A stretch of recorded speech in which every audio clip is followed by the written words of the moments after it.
नमस्कार। मैं श्रवण राज जोश नेट जेआरएफ के इस आपके अपने एम्बिशन प्लेटफॉर्म पे स्वागत करता हूँ। साथियों, आपको पता है कि आज की जो मेरी कक्षा होने वाली है ये आचार्य रामचंद्र शुक्ल की पुस्तक हिंदी साहित्य का इतिहास समग्र निचोड़ के अंतर्गत पूर्व मध्यकाल भक्ति काल में जो हम लोगों ने देखा कि सगुण और निर्गुण धारा हम लोग का हो चुका था।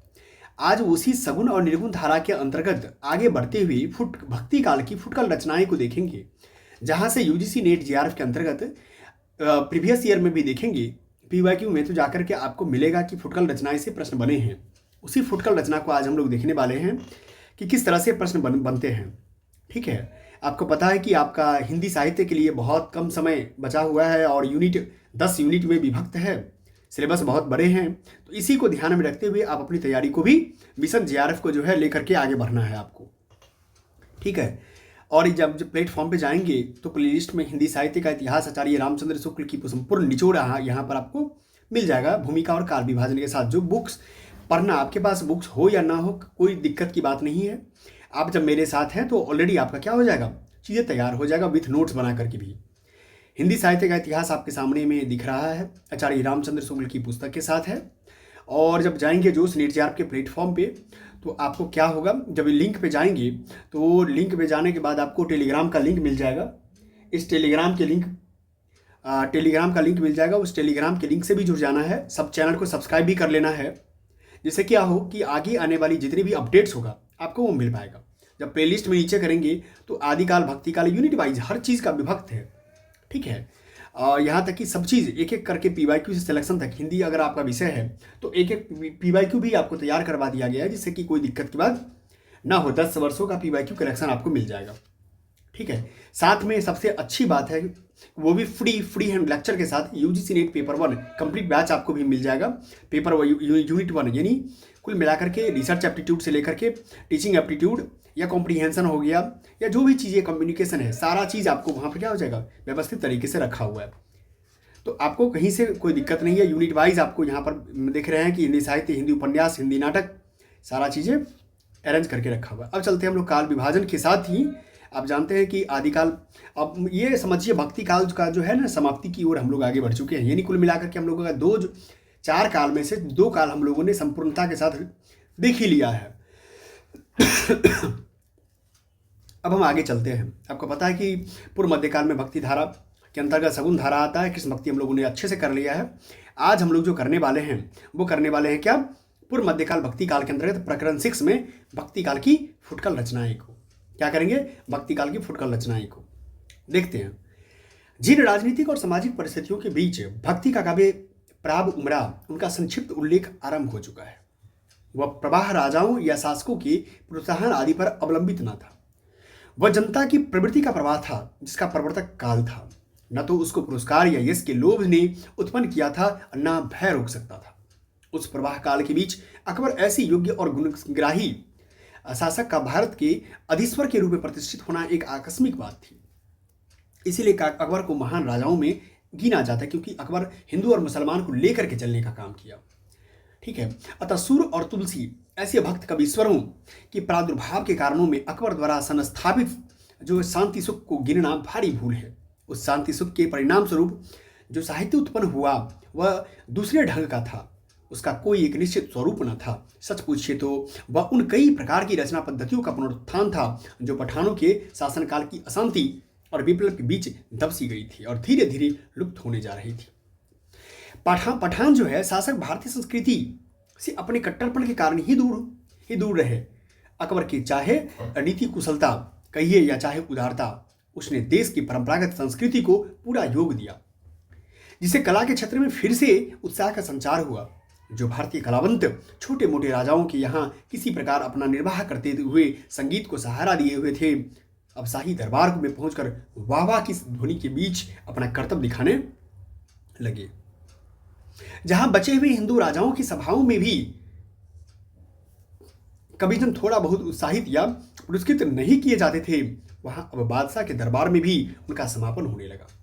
कवियों के सम्मान के साथ साथ कविता का सम्मान भी यहां तक बढ़ा कि अब्दुल रहीम खाने खां, कौन है, अब्दुल रहीम खाने खां, ऐसे उच्च पदस्थ सरदार या क्या बादशाह तक ब्रजभाषा की ऐसी कविता करने लगे। जाको जस है जगत में, जगत सराहे जाही, ताको जीवन सफल है कहतब अकबर शाही। कौन है? ताको जीवन सफल है कहत अकबर शाही। शाही अकबर एक समय चले कान्ह विनोद विलोकन बलही, आहट ते अबला निरखियो चकी चौकी कली चली करी आतुर चले। ठीक है, इस तरह की बात लिखी हुई है। यह अनुकूल परिस्थिति हिंदी काव्य को अग्रसर करने में अवश्य सहायक हुई। वीर, श्रृंगार और नीति की कविताओं के आविर्भाव के लिए विस्तृत क्षेत्र फिर खुल गए। जैसा आरंभ काल में दिखाया जा चुका है कि फुटकल कविताएं अधिकतर इन्हीं विषयों को लेकर छैयब, कवित, सवैयो, दोहों में हुआ करती थी। ठीक है, मुक्तक रचनाओं की अतिरिक्त प्रबंध काव्य परंपरा ने भी जोर पकड़ा और अच्छे अच्छे आख्यान काव्य भी इस काल में लिखे गए। खेद है कि नाटकों की रचना की ओर ध्यान नहीं गया। हृदय राम की भाषा हनुमान नाटक को नाटक नहीं कह सकते। इसी प्रकार से प्रसिद्ध कृष्ण भक्त कवि व्यास जी, जो संवत 1620 के आसपास हुए थे, कि देव नामक एक शिष्य रचा जिसका नाम था देव माया प्रपंच नाटक। क्या नाम था? देव माया प्रपंच नाटक। भी नाटक नहीं है, वो क्या है? ज्ञान वार्ता है। क्या है? ज्ञान वार्ता है। इसमें संदेह नहीं कि अकबर के राजतत्व में एक और साहित्य की चली आती हुई परंपरा को प्रोत्साहन मिला, दूसरी ओर भक्त कवियों की दिव्य वाणी का स्रोत उमड़ चला। इन दोनों की समृद्ध विभूति से अकबर का राजत्व काल जगमगा उठा और साहित्य के इतिहास में उसका एक विशेष स्थान हुआ। अब देखेंगे कि जब सिविल सर्विसेज की तैयारी करते हैं तो आप देखते हैं कि अकबर का खास करके जो फारसी अनुवाद लेखन की जो कारखाना है, अनुवाद लेखन की जो परंपरा शुरुआत किया, वो अकबर ही ने करवाया था। एक कहावत भी है, एक क्वेश्चन बनता है कि अनुवाद का जो कारखाना है सबसे पहले प्रारंभ कौन किया मुगल काल में? तो अकबर ने ही किया था। जितनी भी पुस्तकें थी उस दौर में, उस दौर के सारे पुस्तकों का फारसी में अनुवाद करवाने का काम किया था। जिस काल में सूर और तुलसी ऐसे भक्त के अवतार और नरहरि, गंग, रहीम ऐसे निपुण भावुक कवि हुए दिखाई पड़े, उनके साहित्यिक गौरव की ओर ध्यान जाना स्वाभाविक ही है। हम देखते हैं एक पहला छीहल को। ठीक है, ये राजपूताने की ओर के थे। संवत 1575 में इन्होंने पंच सहेली नाम की एक छोटी सी पुस्तक दोहों में राजस्थानी मिली भाषा में बनाई गई, जो कविता की दृष्टि से अच्छी नहीं कही जा सकती। इसमें 5 सखियों की विरह वेदना का वर्णन है। दोहे इस ढंग की है। देखा नगर सुहावन अधिक सुचंगा थानु, नाउ चंदेरी परगटा जनु सुरलोक समानु, ठाई ठाई सरबर पेखिए सुहर भरे निवान, ठाई ठाई क्वा बाबरी सोही फटिक शवान। इस तरह की बातें हैं। कुल मिलाकर के इनकी वाणी एक बावनी भी है और इसमें 52 दोहे हैं।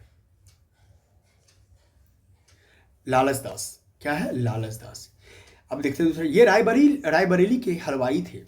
इन्होंने संवत 1585 में हरिचरित और संवत 1587 में भागवत जो है दसम स्कंद भाषा नाम की पुस्तक अवधी भाषा में बनाई। ये दोनों पुस्तकें काव्य की दृष्टि से सामान्य श्रेणी की है और दोहे चौपाइयों में लिखी गई है। दसम स्कंद भाषा का उल्लेख हिंदुस्तानी के फारसी विद्वान हिंदुस्तानी के फारसी विद्वान कौन थे? गरसा दत्तासी ने किया है और लिखा है कि उसका अनुवाद फारसी भाषा में है। और भागवत भाषा इस प्रकार की चौपाइयों में लिखी गई है, जैसे यहाँ देख सकते हैं आप। 1587 जहिया समय विलंबित वर्णो तैया, मास अषाढ़ कथा अनुसारी हरि बारस रजनी उजियारी। अब चलते हैं तीसरे पे, इसका नाम है कृपाराम। ये सबसे, मैं फिर बता रहा हूँ, ये सबसे क्वेश्चन बना हुआ है पीवाईक्यू में। अगर आपको देखना है, इसको टेस्ट करना है, तो मेरे ही प्लेटफॉर्म पे पीवाईक्यू से सिलेक्शन बारे में आप जाएंगे तो आपको हर एक जो सेशन में किस किस प्रकार के प्रश्न आए हैं आपको देखने को मिल जाएगा। ठीक है, कृपाराम, इनका कुछ वृत्तांत ज्ञात नहीं है। इन्होंने संवत 1598 में रसरीति पर हित तरंगनी नामक ग्रंथ दोहों में बनाया। रीति या लक्षण ग्रंथों में यह बहुत पुराना है। कवि ने कहा है कि, और कवियों ने बड़े छंदों के विस्तार में श्रृंगार रस का वर्णन किया, पर मैंने सुघरता के विचार से दोहों की वर्णन किया। इससे जान पड़ता है कि इनके पहले और लोगों में भी रीति ग्रंथ कवि लिखे गए और अब नहीं मिलते। हित तरंगिनी के कई दोहे बिहारी के दोहों से मिलते जुलते हैं। पर इससे यह नहीं सिद्ध होता कि यह ग्रंथ बिहारी के पीछे का है, क्योंकि ग्रंथ में निर्माण काल बहुत स्पष्ट रूप से दिया हुआ है। सिद्धि निधि शिव मुख चंद्र लखी माघ सुधी तृतीयासु। अब यहां देखिए, दो में से एक बात तो हो सकती है, या तो बिहारी ने उन दोहों को जानबूझकर लिया अथवा वे दोहे पीछे से मिल गई। हित तरंगिनी के दोहे बहुत ही सरस, भावपूर्ण और परिमार्जित भाषा में है। कुछ नमूने इस प्रकार है। लोचन चपल कटाक्ष सर अनियारे बिस्पुरी, मन मृग बेधो मुनीन के जगजन सहत बिसुरी। ठीक है, अब यहां देखिए, अब हम चलते हैं अगले। महापात्र नरहरि बंदीजन। क्या है महापात्र? ये फुटकल रचनाएं जो भक्ति काल के अंतर्गत हुए हैं, वहां से जो प्रश्न बनते हैं उसको लेकर के मैं संग्रह आपको दे रहा हूं। इनका जन्म संवत 1562 में, मृत्यु संवत 1667 में कही जाती है। महापात्र की उपाधि इन्हें अकबर के दरबार में मिली थी। कहाँ मिली थी? अकबर के दरबार में महापात्र की। ये असली फतेहपुर के रहने वाले थे और अकबर के दरबार में इनका बहुत मान था। इन्होंने छय्यप और कवित कहे हैं। इनके बनाए दो ग्रंथ परंपरा से प्रसिद्ध है। रुक्मिणी मंगल, कौन है? रुक्मिणी मंगल और छय्यप नीति। ये तीसरा ग्रंथ भी, कवित संग्रह भी खोज में मिला है। इनका वो प्रसिद्ध छय्यप नीचे दिया गया आता है, जिस पर कहते हैं कि अकबर ने गोवधा बंद कराया था। अरहु दंत तिन धारे ताही नहीं मारी सकत कोई। ठीक है, इस तरह की बात। अब चलते हैं नरोत्तम दास को लेकर के। कहाँ चलते हैं? नरोत्तम दास के पास। ये सीतापुर, जो उत्तर प्रदेश के जिले हैं, सीतापुर के बाड़ी नामक कस्बे के रहने वाले थे। शिव सिंह सरोज में इनका जन्म, इनका जो संवत है 1602 में वर्तमान लिखा जाता है। इनकी जाति का उल्लेख कहीं नहीं मिलता है। इनका सुदामा चरित्र ग्रंथ बहुत प्रसिद्ध है। क्या है? नरोत्तम दास का ही सुदामा चरित्र है। ये सब आपको मैं फिर बता रहा हूँ, मैं बार बार बोल नहीं रहा हूँ, लेकिन आपको ध्यान रखना पड़ेगा कि जहाँ भी मैं इस तरह के अंडरलाइन कर रहा हूँ ना, उसको क्या करना है? नोट्स बना लेना है। इसमें घर की दरिद्रता का बहुत ही सुंदर वर्णन है। यद्यपि ये छोटा है, तथापि इसकी रचना बहुत ही सरस और हृदयग्राही है। कवि की भावुकता का परिचय देती है। भाषा भी बहुत ही परिमार्जित और व्यवस्थित है। बहुतेरे कवियों के समान भर्ती के शब्द और वाक्य इसमें नहीं है। कुछ लोगों के अनुसार इन्होंने इसी प्रकार का एक खंड काव्य ध्रुव चरित भी लिखा है। इस पर कहीं देखने में नहीं आया। सुदामा चरित का एक सबिया बहुत लोगों के मुंह से सुनाई पड़ता है।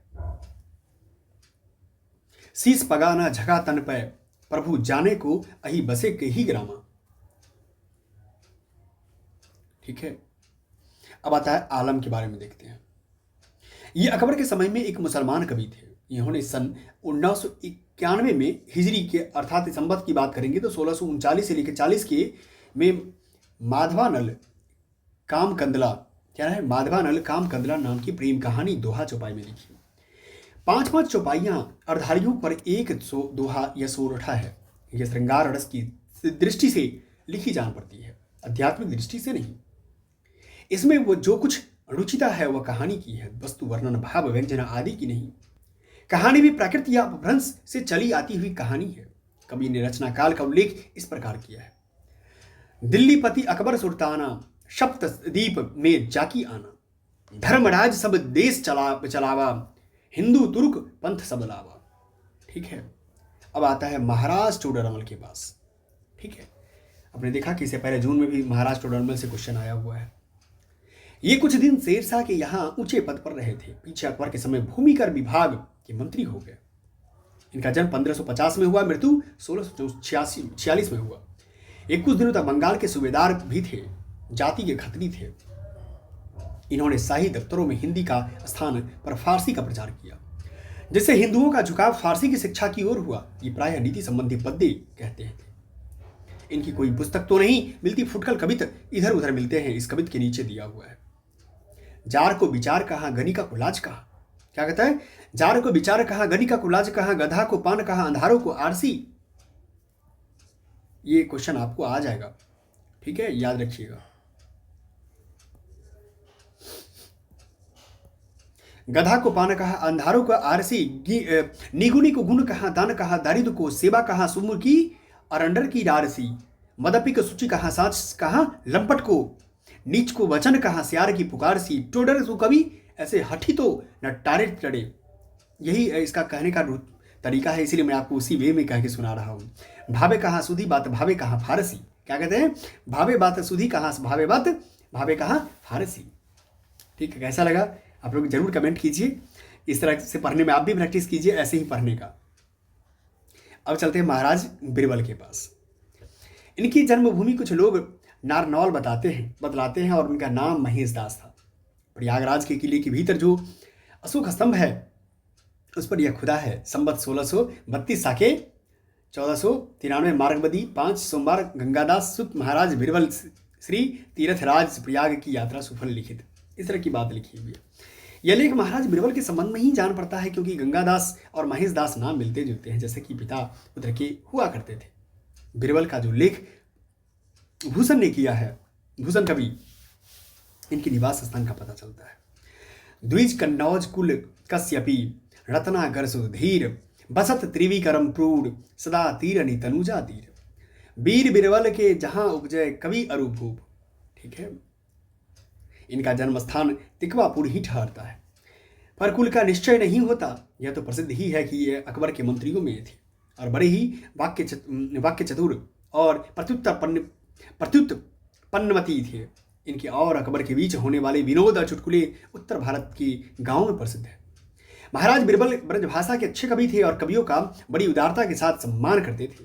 कहते हैं केशव दास जी ने इन्होंने एक बार 6 लाख रुपए दिए थे और केशव दास की पैरवी से ओरछा नरेश, जो मध्य प्रदेश में है, ओरछा नरेश पर 1 करोड़ का जुर्माना मुआफ करा दिया। इनके मरने पर अकबर ने यह सोरठा कहा था, दिन देखी सब दीन एक न दीनहो दुसह दुख सो अब हम कह दीन कछु नहीं रखियो बिरबल। इनकी कोई पुस्तक नहीं मिलती, पर कई सौ कवितों का एक संग्रह भरतपुर में है। इनकी रचना अलंकार आदि काव्यांगों से पूर्ण और सरस होती थी। कविता में ये अपना नाम ब्रह्म रखते थे। 2 उदाहरण नीचे जाते थे। उछरी उछरी भेकी झपटे उड़ग पै केकिन के लपटे लहकी की। इस तरह की बात ये लिखते हैं। अब चलते हैं महाराज बिरबल के बाद से गंग कवि। ये अकबर के दरबारी कवि है और रहीम खान खां इन्हें बहुत मानते थे। इनके जन्मकाल तथा कुल आदि का ठीक वृत्त ज्ञात नहीं है। कुछ लोग इन्हें ब्राह्मण कहते हैं। अधिकतर ये ब्रह्मभट्ट ही प्रसिद्ध है। ऐसा कहा जाता है कि किसी नयाब या राजा की आज्ञा से ये हाथी से चिरवा डाले गए थे। उसी समय मरने से पहले इन्होंने यह दोहा कहा था। गंग कवि, ये क्वेश्चन आता है, अब देखेंगे ना एग्जाम में गंग कवि से क्वेश्चन बना हुआ है। हाँ, ये देखिए मुझे एक ध्यान आया कि हाथी से चिरवा दिया गया था और मरने से पहले कहा था, कबहू न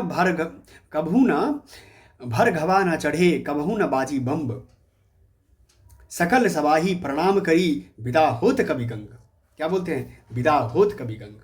इसके अतिरिक्त कई और कवियों ने भी इस बात का उल्लेख या संकेत किया है कि देव कवि ने कहा है, एक भय प्रेत एक मिंजी मारे हाथी, मतलब उसी के बारे में गंग को जो मारा गया है।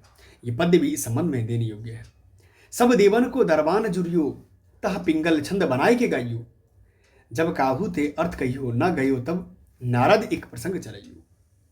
ठीक है, गंग के बारे में ये बात सब कही गई है। गंग ऐसे सुनी को गुनी को गंधय को चिराई। इन प्रमाणों से यह घटना ठीक ठहरती है। गंग कवि बहुत निर्भीक होकर बात कहते थे। वे अपने समय के काव्य करने वाले कवियों में सबसे श्रेष्ठ माने जाते थे। दास जी ने कहा है कि तुलसी गंग, देखिए तुलसी गंग दुबो भय सुर कबीना के सरदार। कहते कि रहीम खाने इन्हें एक छैयप पर 36 लाख रुपए दे डाले थे। वह छैयप यह है, चकित भवर रही गयो गमन नहीं करत कमल बन अही फन मनी नहीं लेत तेज नहीं बहत पवन घन। ठीक है, सारांश यह है कि गंग अपने समय के प्रधान कवि माने जाते थे। इनकी कोई पुस्तक अभी नहीं मिली है। पुराने संग्रह ग्रंथों में इनके बहुत से कवित्व मिलते हैं। सरल हृदय के अतिरिक्त वाग वैदग्ध्य भी इनमें प्रचुर मात्रा में थे। वीर और श्रृंगार रस के बहुत ही रमणीक कवित्व इन्होंने कहे हैं। कुछ अनुक्तियां भी बड़ी मार्मिक है। हास्य रस का पूठ भी बड़ी निपुणता से ये अपनी रचना में देते हैं। घोर अतिशयोक्तिपूर्ण वस्तु व्यंग पद्धति पर भी विरह ताप का वर्णन भी इन्होंने किया है। उस समय की रुचि को रंजित करने वाले सब गुण इनमें वर्तमान थे, इसमें कोई संदेह नहीं। इनका कविता काल विक्रम की 17वीं शताब्दी का अंत मानना चाहिए। रचना के कुछ नमूने देखिए। बैठी थी सखिन संग पिए को गवन सुनियो, सुख के समूह में वियोग अगी भर की। ठीक है, गंग के बारे में ये सब बातें हैं।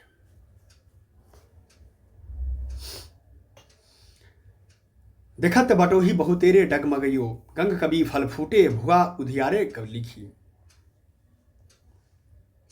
अब चलते हैं मनोहर के पास। मनोहर कवि ये कछवारे सरदार थे, अकबर के दरबार में रहा करते थे। शिव सिंह सरोज में लिखा है कि ये फारसी और संस्कृत के अच्छे विद्वान थे और फारसी कविता में अपना उपनाम तौसनी रखते थे। क्या रखते थे? तौसनी रखते थे। इन्होंने सत्य प्रश्नोत्तरी नाम की पुस्तक बनाई थी। कौन? मनोहर। और नीति और श्रृंगार रस के बहुत से फुटकल दोहे कहे हैं। इनका कविता काल कविता काल खास करके 1620 के आगे माना जा सकता है। इनके श्रृंगारिक दोहे मार्मिक और मधुर है, पर उनमें कुछ फारसीपन की छींटे मौजूद है। 2-4 नमूने देख सकते हैं आप। इंदु बदन नरगिस नयन शबुल बारे बार, उड़ कुमकुम कोकिल बयन जेही लखी लजात मार। अब आता है नेक्स्ट बलभद्र बीस। क्या आता है? बलभद्र बीस। ये ओरछा के सनाड्य ब्राह्मण पंडित काशीनाथ के पुत्र और प्रसिद्ध कवि केशवदास के बड़े भाई थे। इनका जन्मकाल संवत 1600 के लगभग माना जा सकता है। इनका नक्सिक श्रृंगार का एक प्रसिद्ध ग्रंथ है। इसमें इन्होंने नायिका के अंगों का वर्णन उपमा, उत्प्रेक्षा, संदेह आदि अलंकारों के प्रचुर विधान द्वारा किया है। ये केशवदास जी के समकालीन या पहले के उन कवियों में थे जिनके चित्त के रीति के अनुसार काव्य रचना की प्रवृत्ति हो रही थी। कृपाराम ने जिस प्रकार रस रीति का अवलंबन कर नायिकाओं का वर्णन किया, उसी प्रकार बलभद्र नायिका के अंगों को एक स्वतंत्र विषय बनाकर चले थे। इनका रचना काल संवत 1640 के पहले माना जा सकता है। रचना इनकी बहुत प्रौढ़ और परिमार्जित है। इससे अनुमान होता है कि नक्सिक के, खासकर नक्सिक वर्णन की जो बात आती है, मतलब नक्स से लेकर सिक तक की तमाम हर चीज के बारे में जानकारी अतिरिक्त इन्होंने पुस्तकें भी लिखी।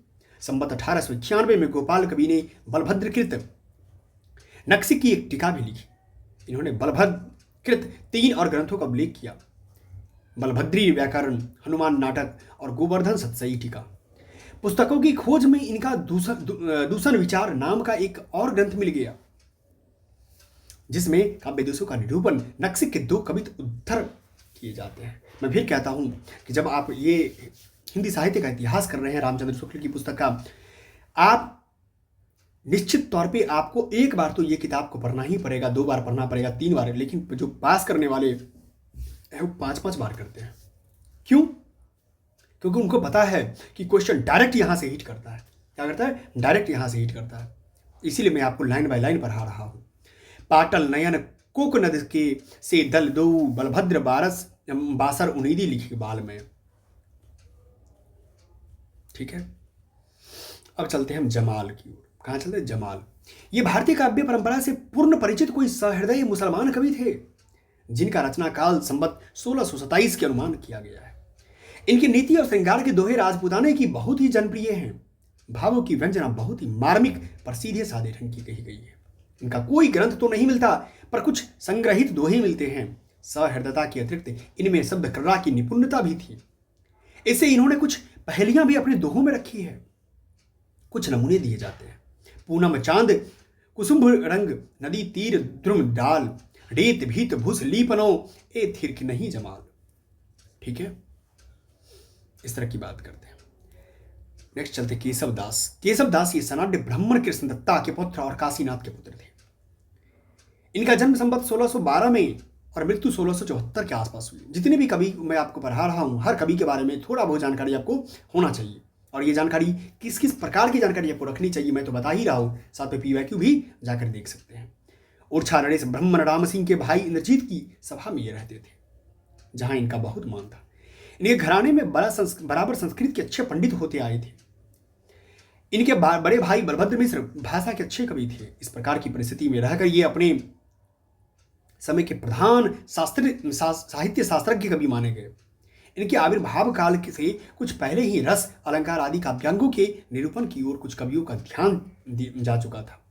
यह स्वाभाविक भी था, क्योंकि हिंदी काव्य रचना प्रचुर मात्रा में हो चुकी थी। लक्ष्य ग्रंथों के उपरांत ही लक्ष्य ग्रंथों का निर्माण होता है।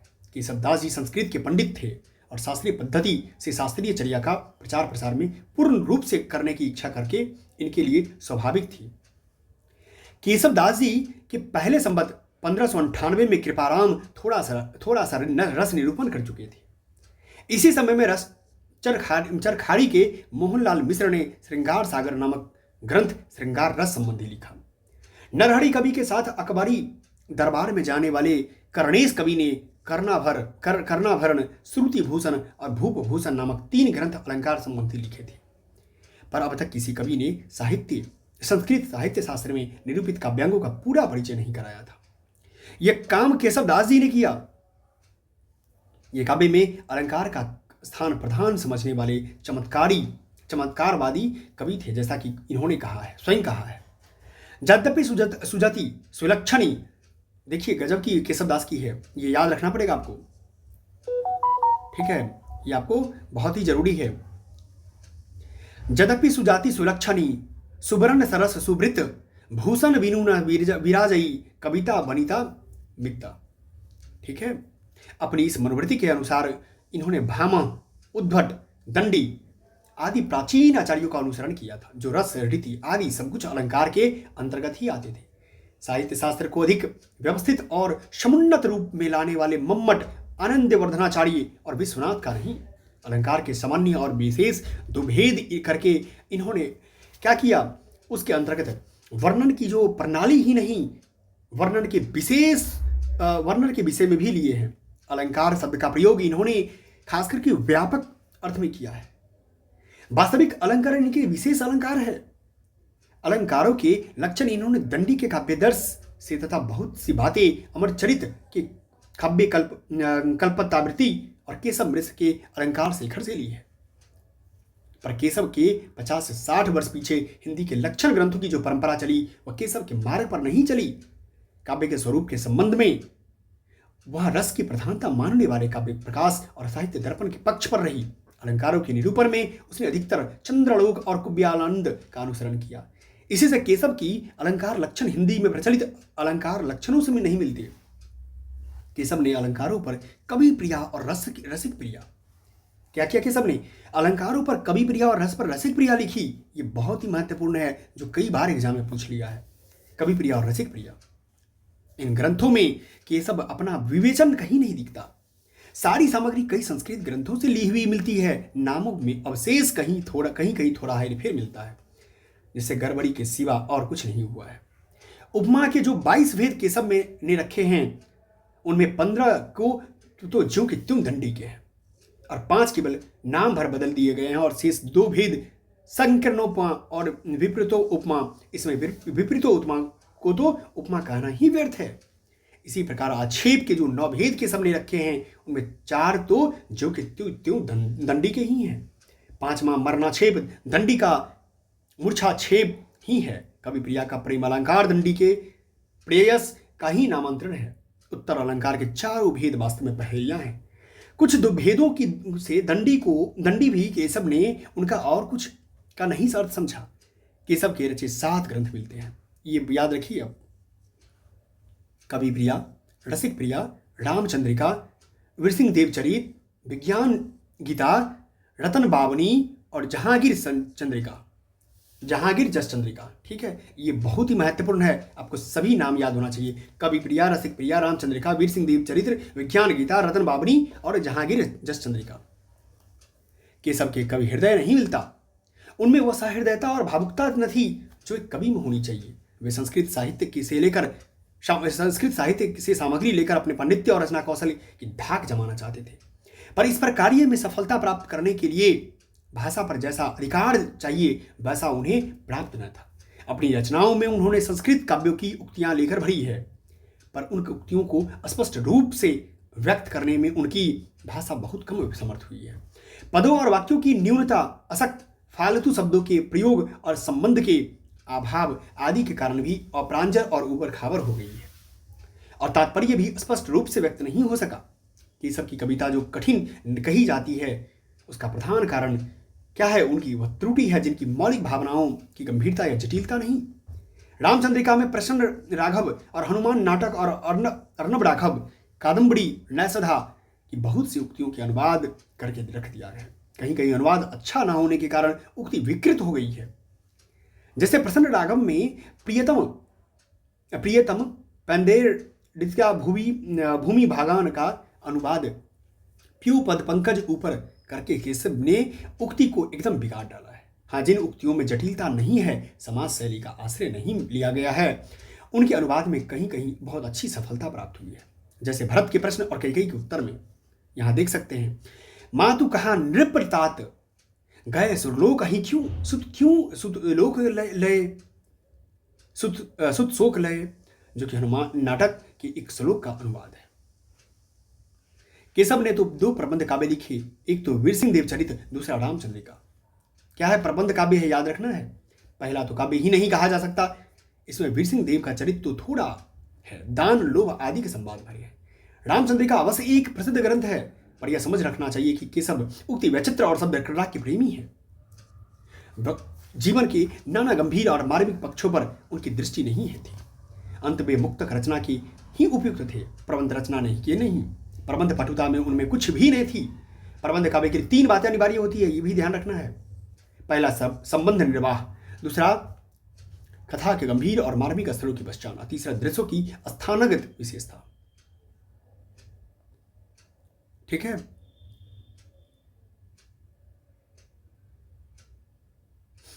एक मिनट रुक जाइए, मैं देख लेता हूं कि ये कितने बड़ा क्लास है। तो नहीं होगा तो हम दूसरा में क्या करेंगे, डिवाइड कर देंगे, जैसे कि ज़्यादा क्या हो तनाव में। यहाँ तक है, 14 तक है ना।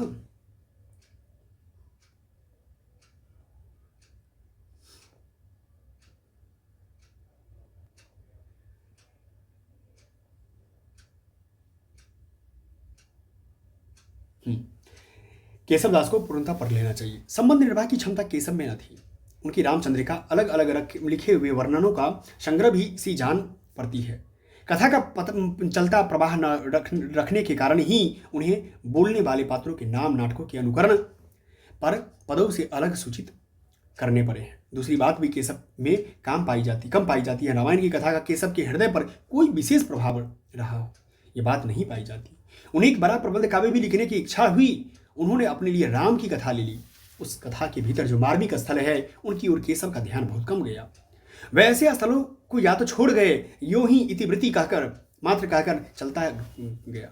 राम आदि को वन की ओर जाते देखकर मार्ग में पड़ने वाले लोगों से कुछ हलवाया भी तो एक की किधो मुनि साप हत, किधो ब्रह्म दोष रत, किधो को ठग हो।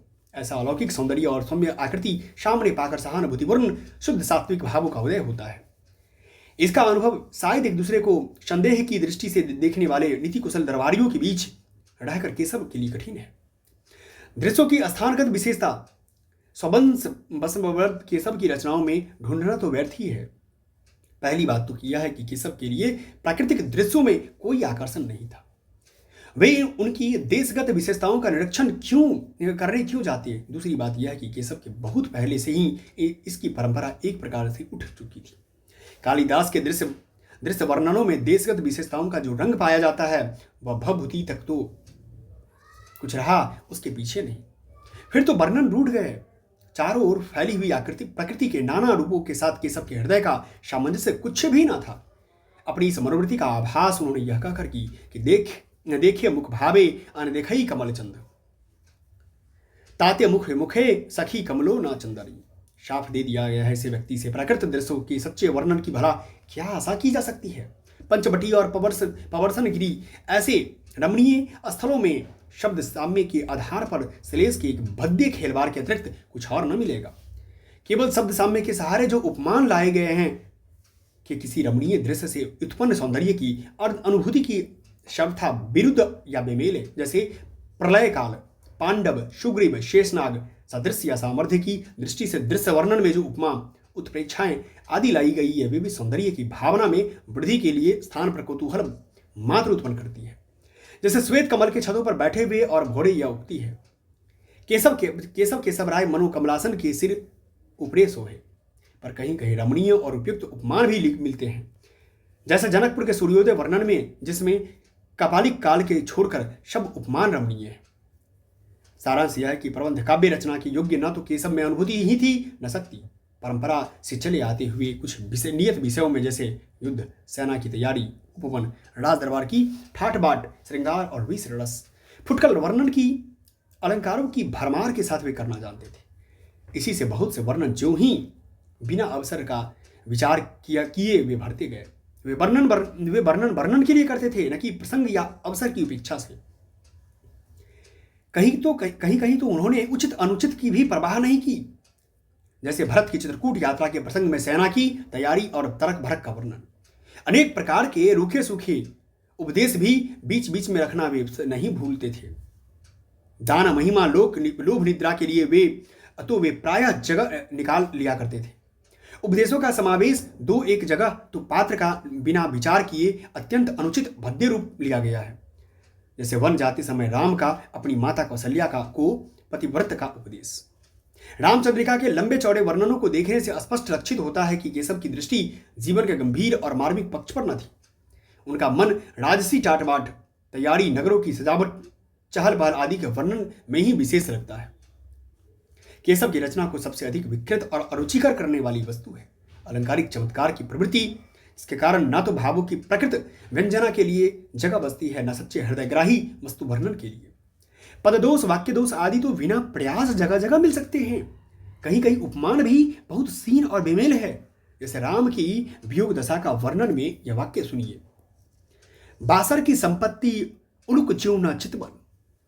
रामचंद्रिका में केशव को सबसे अधिक सफलता हुई संवादों में। इन संवादों में पात्रों के अनुकूल क्रोध, उत्साह आदि की व्यंजना भी सुंदर है, जैसे लक्ष्मण राम परशुराम संवाद और लवकुश के प्रसंग के संवाद, तथा वाक्पटुता, राजनीति के दावपेच का आभास भी प्रभावपूर्ण है। उनका रावण अंगद संवाद तुलसी के संवाद से कहीं अधिक उपयुक्त और सुंदर है। रामचंद्रिका और कवि प्रिया दोनों का रचनाकाल कवि ने 1658 दिया है, केवल मास में अंतर है। रसिक प्रिया जो है, जिसकी रचना प्रौढ़ है, उदाहरणों में चतुराई और कल्पना से काम लिया गया है और पद विन्यास भी अच्छे हैं। इन उदाहरणों से वाग्वैदग्ध्य के साथ साथ समरसता भी बहुत कुछ पाई जाती है। विज्ञान गीता संस्कृत की प्रबोध चंद्रोदय नाटक की ढंग की पुस्तक है। रत्न बावनी में इंद्रजीत के बड़े भाई रतन सिंह की वीरता का छयबों में अच्छा वर्णन है। यह वीर रस का अच्छा है। केशवदास की रचना में सुर, तुलसी आदि की सी समरसता और तन्मयता चाहे न हो, पर काव्यांगों का विस्तृत परिचय कराकर उन्होंने आगे के लिए मार्ग खोला। कहते हुए रसिक जीव थे। एक दिन बुढ़े होने पर किसी कुएं पर बैठे थे। वहां स्त्रियों ने बाबा कहकर संबोधन किया। इस पर उनके मुख से यह दोहा निकला, केशव केसनी अस्करी, बैरूही जस न कराही, चंद्र बदनी मृगलोचनी, बाबा कहीं कहीं जाई। ठीक है, तो केशवदास से प्रश्न बनते हैं, इस बात को ध्यान रखना है। केशवदास के कुछ रचना नीचे दिए गए हैं। ज्यों हो कहो रहिए तो प्रभुता प्रकट होती, चलन कहूं तो हित हानि नहीं सहनो। ठीक है, इस तरह की केशवदास की ऑलरेडी क्या है, बहुत सारे बातें यहाँ पर लिखी हुई है, जो इसको क्या करना है, आपको पढ़ लेना है। अब हम लोग क्या करेंगे, जब अगला कक्षा लेंगे, अगले लेक्चर में हम लोग होल हाई के बारे में और बचे हुए जो रहेगा उसके बारे में हम लोग अध्ययन करेंगे। ठीक है, फुटकर रचनाएं से जो भी बनेंगे उसको हम लोग देख लेंगे। ठीक है, चलिए अब हम लोग यहाँ से क्या करते हैं, नेक्स्ट लेक्चर में आपका स्वागत रहेगा। पुनः जाइए, फ्रेश होइए, फिर से अगले लेक्चर आपका इंतजार कर रहा है जो नेट JRF पे, उसको जाके कीजिए। धन्यवाद बने रहने के लिए, थैंक यू।